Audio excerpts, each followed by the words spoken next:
Good morning dear students. Gayatri college के online platform पर आप सभी का हार्दिक स्वागत है। आज के क्लास में हम बीएससी सेकेंड ईयर मैथमेटिक्स और BSc BEd second year mathematics के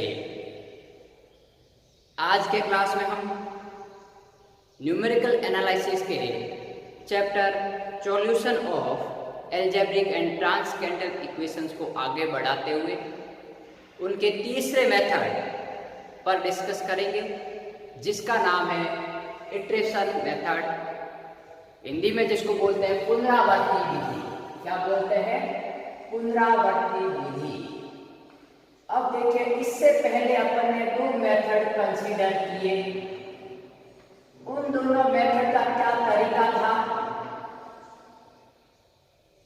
और इसमें क्या तरीका रहेगा, पहले अपन उन पर डिस्कस करते हैं। सबसे पहले अपन ने देखा था रेगुलर फॉल्सी मेथड या मेथड ऑफ फॉल्स पोजीशन।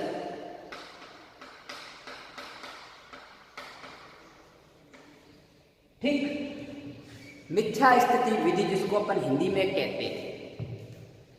इस विधि की जो रेट ऑफ कन्वर्जेंस आपके पास में आई थी वो आई थी 1.618। ठीक, और उसके बाद अपन ने डिस्कस किया न्यूटन रैप्सन मेथड, जिसकी rate of convergence regular falsies method के कंपेयर में ज्यादा थी, जो कि आपके पास में 2 थी। ठीक, इसका मतलब जो न्यूटन रैप्सन मेथड है वो रेगुलर फॉल्सी मेथड के कंपेयर में ज्यादा कन्वर्जेंस था। उसकी कन्वर्जेंस रेट ऑफ कन्वर्जेंस ज्यादा थी। अर्थात इसके कंपेयर में मुझे इसमें कम इटरेशन लगाने की जरूरत पड़ती थी। क्यों? क्योंकि ये कम इटरेशन में ही अपन को एग्जैक्ट रूट के करीब पहुंचा देता था। ठीक, और इसमें इसकी अपेक्षा ज़्यादा अप्रोक्सीमेशन की जरूरत पड़ती थी। अब तीसरा मेथड अपन डिस्कस करेंगे, जो कि इटरेशन मेथड है। उसकी रेट ऑफ कन्वर्जेंस क्या होती है? ये आपके पास में लगभग लीनियर सा कंडीशन सा होता है। क्यों? क्योंकि इसकी रेट ऑफ कन्वर्जेंस 1.618 है, जो कि 2 से कम है और 1 से ज्यादा। और ये आपके पास में मैंने कहा होगा ये क्वाड्रेटिक टाइप का होता है, क्वाड्रेटिक रिएक्शन का। क्यों? क्योंकि इसकी रेट ऑफ कन्वर्जेंस कितनी है? 2। और यदि अपन इटरेशन मेथड की बात करें तो ये लीनियर नेचर का होता है, अर्थात इसकी रेट ऑफ कन्वर्जेंस 1 से भी कम होती है।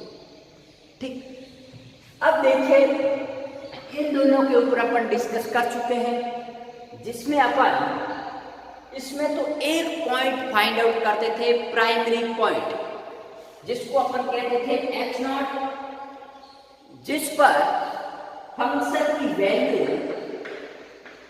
करीबन 0 आ जाए, मतलब 0 के बहुत ही निकट आ जाए, या तो माइनस का 0.0 समथिंग या फिर पॉजिटिव का 0।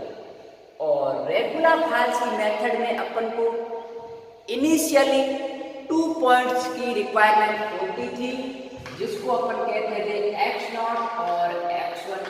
और अपना जो प्रोसीजर था वो प्रोसीजर ये कहता था कि इनमें से एक पॉइंट पर फंक्शन की वैल्यू नेगेटिव और दूसरे पॉइंट पर जो फंक्शन की वैल्यू है वो पॉजिटिव होनी चाहिए। अर्थात आपके पास में f ऑफ x0 और f ऑफ x1 है वो लेस देन 0 आएगा। लेस देन 0 क्यों आएगा? क्योंकि इन दोनों पॉइंट में से एक पॉइंट पर फंक्शन की वैल्यू नेगेटिव और दूसरे पर पॉजिटिव। तो मैं तो नेगेटिव को पॉजिटिव से मल्टीप्लाई करूंगा तो नेगेटिव आएगा। ठीक, और नेगेटिव आपके पास में 0 से छोटा होता है।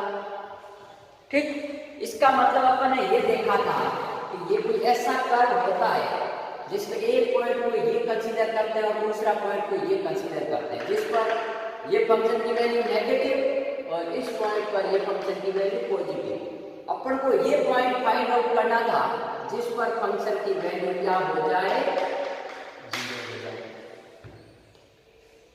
तो ये तो था रेगुलर फाल्सी मेथड और न्यूटन रैप्सन मेथड। अब अपन देखेंगे कि अपने इटरेशन मेथड में अपन क्या प्रोसीजर अप्लाई करेंगे और कैसे काम करेंगे, उसको लेकर बात करते हैं और वो इनसे किस प्रकार भिन्न है और उसमें इटरेशन कितने लगाने की रिक्वायरमेंट होगी। ठीक बात। तो देखिए पहले मैं इसके प्रोसीजर बता देता हूं। इसमें सिंपल सा प्रोसीजर ये है कि अपन जो अपने पास में एक इक्वेशन गिवन होगी उस इक्वेशन को x के टर्म में लिखना है। ठीक। और उन x की अपन अप्रोक्सीमेट वैल्यू रखेंगे तो वो एक इटरेशन फॉर्मूला बन जाएगा। वो किस प्रकार, देखिए मैं बात करता हूं। ठीक। Let f of x equals to 0 be a given equation। मान लीजिए f of x बराबर 0 आपके पास में एक कोई दिया गया समीकरण है जिसको अपन इस प्रकार लिख सकते हैं, which can be written as, which can be rewritten as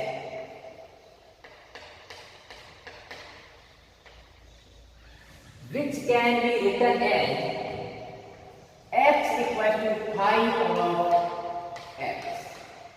अब आप कहोगे कि ये कैसे आया सर? अरे भाई, एक समीकरण आपके पास में f of x बराबर ये दिया हुआ है x2 प्लस 9x माइनस 1 बराबर 0। इसका मान 0 के बराबर है तो इनमें से मैं x की वैल्यू निकाल सकता हूं। जैसे 9x बराबर 1 माइनस x2 तो x बराबर क्या हो गया 1 माइनस x2 अपॉन 9। और ये टोटल किसका फंक्शन है? x का फंक्शन है। जैसे जैसे अपन ये x चेंज करेंगे ये x भी चेंज होगा तो इसको मैं क्या करूंगा, एक नया नाम दे दूंगा फंक्शन ऑफ x। अब इसमें ये x है वो इस x की वैल्यू पुट करने पर आएगा। जैसे y बराबर f ऑफ x होता है तो x अपन को इनपुट देने पर y अपन को आउटपुट मिलता है। इसी प्रकार यहां पर अपन जो इनपुट देंगे उससे अपन को ये आउटपुट मिलेगा। ठीक। तो देखिए अब अपन को क्या डिस्कस करना है कि phi of x x equal to हो गया। अब इसका रिकर्सन फॉर्मूला क्या होगा, पुनरावर्ती सूत्र क्या होगा? तो देखिए the recurrence formula of iteration method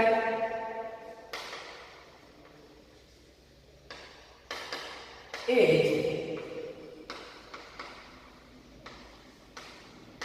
क्या हो जाएगा कि x ऑफ n प्लस 1 बराबर फाई ऑफ xn। इसको मैं कहता हूं समीकरण नंबर 2, क्योंकि अपन इसकी वैल्यू रखने पर एक अपन को नई वैल्यू प्राप्त होगी।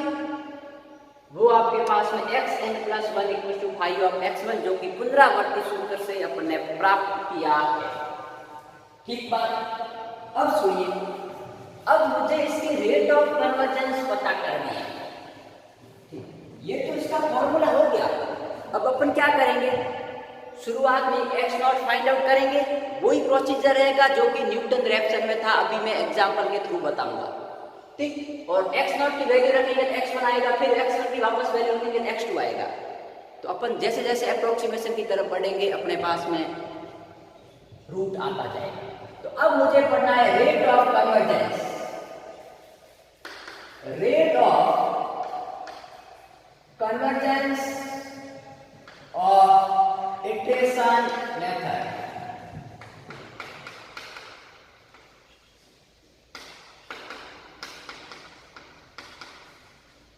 अब देखिए इसकी रेट ऑफ कन्वर्जेंस क्या है। ठीक। तो सबसे पहले let alpha be the exact root of equation f of x बराबर 0। ये इस समीकरण का एग्जैक्ट रूट है, वास्तविक मूल्य आपके पास में एकदम शुद्ध मान है जो कि अपन को फाइंड आउट करना होता है। ठीक, which can be written as, which can be rewritten as, क्या लिख सकता हूं मैं कि आपके पास में x equal to five of x implies that, ये आपके पास में इस समीकरण को मैंने ऐसे लिखा है जो कि अभी मैंने ऊपर लिखा था, और मैंने कहा है अल्फा इसका एग्जैक्ट रूट है। इसका मतलब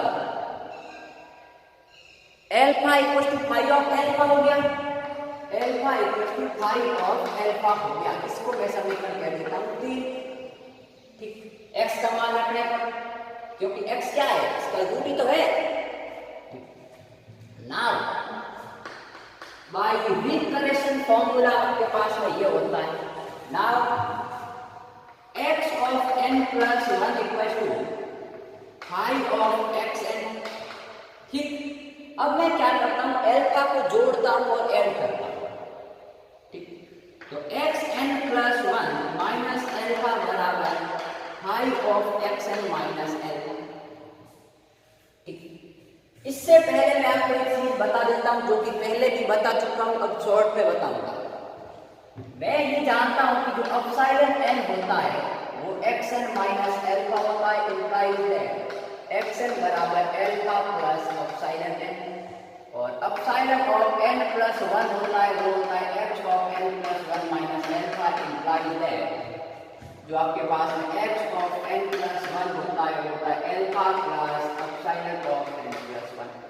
जहां एप्सिलॉन n, ये अल्फा क्या है, एग्जैक्ट रूट, और ये है nth अप्रोक्सीमेशन, nवा मूल जो अपन निकालेंगे, ये n प्लस 1वां मूल, तो ये उसमें क्या है, एरर है। ये वास्तविक मूल है, और वास्तविक मूल के साथ में जो एरर जुड़ के आती है वो अपन को nवां मूल देती है। ठीक, तो लिखेंगे where alpha epsilon n and epsilon n plus 1 be the error of nth and n plus 1 nth root term। ठीक है, जब अपन इसका nवां मूल निकालेंगे या n प्लस 1वें चरण के अंतर्गत जो आने वाली त्रुटि है वो एप्सिलॉन n और एप्सिलॉन n प्लस 1 है। तो ये मैं पहले ही आपको न्यूटन रैप्सन में भी बताया था, रेगुलर फाल्सी में भी बताया था, वहीं से आपको वापस नोट डाउन करना है। तो अब देखिए xn प्लस 1 माइनस अल्फा की जगह मैं क्या यूज कर सकता हूँ, ये यूज कर सकता हूँ। ठीक, तो यहाँ पर आपके पास देखिए इसको मैं कहता हूँ समीकरण नंबर 4। तो यहाँ पर जो मैं 4 समीकरण यूज करता हूँ तो ये हो गया epsilon of n plus 1 equals to five of xn minus समीकरण 3 का यूज करूँ, अल्फा का मान क्या है, 5 ऑफ अल्फा। ठीक, क्या लिखेंगे, यूजिंग 3 and 4। इन दोनों समीकरण की सहायता से अपन ने ये बता दिया कि ये ऐसा पॉसिबल है। ठीक, तो मैंने इस समीकरण को भी यूज किया और इसको भी यूज किया। ठीक, अब मुझे रेट ऑफ कन्वर्जेंस निकालनी है, और रेट ऑफ कन्वर्जेंस क्या होती है, एप्सिलॉन n प्लस 1 का एप्सिलॉन n के साथ में क्या प्रोपोर्शनलिटी है। मैंने न्यूटन रैप्सन मेथड में भी रेट ऑफ कन्वर्जेंस की डेफिनेशन बताई थी, वहां से आपको डेफिनेशन को वापस लेना है कि इसका जो n प्लस 1वां चरण है उसमें जो एरर आ रही है और जो nवां मूल निकालते समय जो एरर आ रही है उसका उन दोनों का आपस में क्या प्रोपोर्शनलिटी है, क्या समानुपाती नियतांक आ रहा है। यदि इसकी पावर में p दर्शाऊं तो जो p होगा वो रेट ऑफ कन्वर्जेंस होता है। ठीक, तो अब ये अपन को फाइंड आउट करना है कि इसकी रेट ऑफ कन्वर्जेंस क्या होती है। ठीक, तो सुनिए, ये हो गया। अब मैं क्या करता हूँ, इसको थोड़ा सा अपनी तरफ से जोड़ता और घटा देता हूँ। क्या करता हूँ, 5 of xn minus 5 of alpha, x of n minus alpha को मैंने जोड़ दिया है और घटा दिया है। ठीक, अब xn माइनस अल्फा वाकई में क्या है, nवें चरण के अंतर्गत आने वाली एरर है, त्रुटि है। ठीक, तो क्या लिख सकता हूं कि जो अपसाइलन ऑफ n प्लस 1 होगा वो phi of x n minus phi of alpha upon x n minus alpha, और ये हो जाएगा आपके पास में अपसाइलन ऑफ n। अब देखिए x n minus alpha nth root में से अपन वास्तविक रूट घटाएंगे तो ये एक कांस्टेंट मान आएगा जो कि बहुत ही स्मॉल आएगा, और ये फाई ऑफ x1 nवा जो मूल है उसका मान अपन समीकरण में रखने पर दो वैल्यू आएगी, और फाई ऑफ एल्फा जो शुद्ध मान आएगा, तो इन दोनों का अंतर भी एक कांस्टेंट आएगा, तो दोनों न्यूमेरिकल वैल्यू आएगी, ये भी न्यूमेरिकल वैल्यू है और ये भी न्यूमेरिकल वैल्यू है, तो इन दोनों को मैं एक कांस्टेंट के रूप में लिख सकता हूं, जिसको अपन कहेंगे epsilon n plus 1 equal to phi of आपके पास में अपन कह देते हैं, या इसको लैम्डा ही कह देते हैं, या ऐसा कह lo fi of alpha n into epsilon n। ये आपके पास में मैंने लिख दिया, इसको मैं समीकरण कहूंगा समीकरण नंबर 5, जहां पर फाई ऑफ एल्फा n का मान ये है। ठीक, अब बात करते हैं where alpha is the neighborhood of alpha, जहां पर अल्फा n है वो एल्फा का पड़ोसी है, मतलब उसके पास की कोई वैल्यू है। अब देखिए, तो मेरी बात सुनिए, अब अपन को जाना है एक मीन वैल्यू थ्योरम होती है, मुझे ये बताइए कि इसका मतलब क्या है कि अपसाइलन n प्लस 1 का मान अपसाइलन n के बराबर है इस टाइम, और ये कोई एक कांस्टेंट वैल्यू आएगी जो पॉजिटिव भी हो सकती है और नेगेटिव भी हो सकती है। ठीक, समझिए बात। अपसाइलन n प्लस 1 क्या है? समीकरण का n प्लस 1वां रूट निकालते समय एरर, और अपसाइलन n क्या है? समीकरण का nवां मूल निकालते समय एरर। तो अब मेरी बात सुनो, मैं सबसे पहले मैंने x0 निकाला, वो आपके पास वैल्यू आई थी, x1 निकाला, x2 निकाला, सो एंड xn, ये मेरा जैसे मान लीजिए एग्जैक्ट रूट है। तो इस रूट को निकालते समय जो अपने पास में एरर है वो इससे पहले वाले रूट की अपेक्षा कम होगी। सबसे ज्यादा एरर किसमें होगी? पहले रूट के अंतर्गत। फिर उससे थोड़ी और कम एरर होगी इसमें, फिर उससे और कम एरर होगी इसमें। इसका मतलब यह है कि अपसाइलन n का मान अपसाइलन n प्लस 1 से तो बड़ा होगा, क्योंकि nवां रूट निकालते समय जो एरर आएगी वो n प्लस 1वें रूट निकालते समय एरर से ज्यादा होती है। इसीलिए अपन जितने ज्यादा अप्रोक्सीमेशन निकालते हैं अपन एग्जैक्ट रूट के करीब चले जाते हैं। ठीक, तो मेरा कॉन्सेप्ट समझ में आया कि जैसे जैसे अपन अप्रोक्सीमेशन बढ़ाएंगे एरर का मान कम होता जाएगा, भाई त्रुटि का मान कम होता जाएगा, और अपन एग्जैक्ट रूट की तरफ बढ़ते जाएंगे। ठीक, तो मेरे कहने का मतलब ये है कि अपसाइलन n का मान अपसाइलन n प्लस 1 से बड़ा होता है, और ये बड़ा कब होगा? ठीक, और इसमें वेयर एंड एल्फा से आपके पास में अपसाइलन n बड़ा है और छोटा है आपके पास में x। अब देखिए, सिंस देयरफॉर जो अपसाइलन n प्लस 1 है वो लेस देन होगा अपसाइलन n से, क्योंकि जो n प्लस 1वें चरण के अंतर्गत जो त्रुटि है वो उसके पिछले चरण में जो त्रुटि आ रही है उससे कम होगी। कब? तो if mod of 5 dash l, अब आपके पास में ये देखिए, इसको अपन 5 डैश l कहेंगे। ठीक है, अब देखिए, या इसको आप लैम्डा भी कह सकते हो दूसरे वर्ड में। ठीक, क्यों कहेंगे? क्योंकि देखिए ये एक्चुअली डिफरेंशियल किसकी डेफिनेशन है? आप डिफरेंशिएबिलिटी आपने पढ़ा है। ठीक, तो वो क्या होता है आपके पास में किसी पर्टिकुलर पॉइंट पर अल्फा n पर जो डिफरेंशिएबिलिटी होती है वो phi of xn minus phi of alpha upon xn minus alpha limit आपके पास में अप्लाई होती है। तो ये किसकी डेफिनेशन है? डिफरेंशिएबिलिटी की डेफिनेशन है कि नहीं है?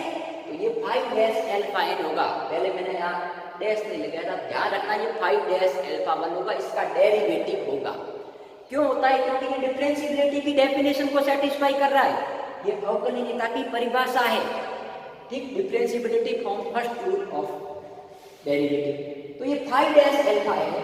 अब इसका मान, इस इक्वेशन में इन दोनों का मान बराबर है, लेकिन वास्तव में इसमें और इसमें क्या रिलेशन है? इसका मान इससे बड़ा है।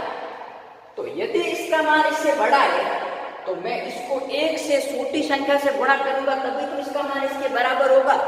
तो epsilon n + 1 is less then epsilon 1 if mod of 5 dash alpha n है वो लेस देन 1 होगा। ये मान आपके पास में 1 से छोटा होगा, तभी अपन कह सकते हैं कि ये है इक्वेशन सेटिस्फाई करेगी। और ये वास्तव में होता है, क्योंकि जैसे जैसे अपन अप्रोक्सीमेशन बढ़ाएंगे अपनी एरर कम होती जाएगी। तो ये कंसेप्ट कब लगेगा? जब आपके पास में इसका जो मॉडुलस की वैल्यू है वो लेस देन 1 होगी।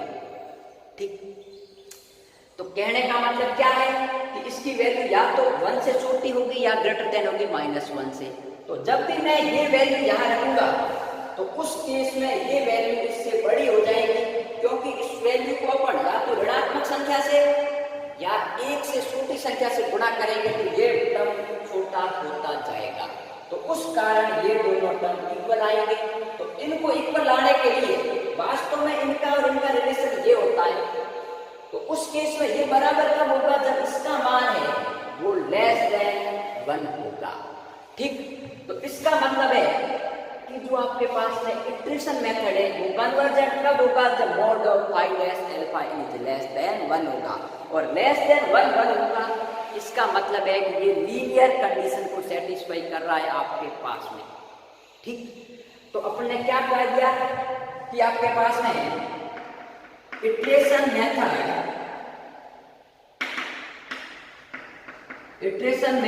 विल बी कन्वर्जेंट या linear convergent if mod of 5 dash alpha n is less than 1। और हेंस अपन कह सकते हैं iteration method has linear convergence.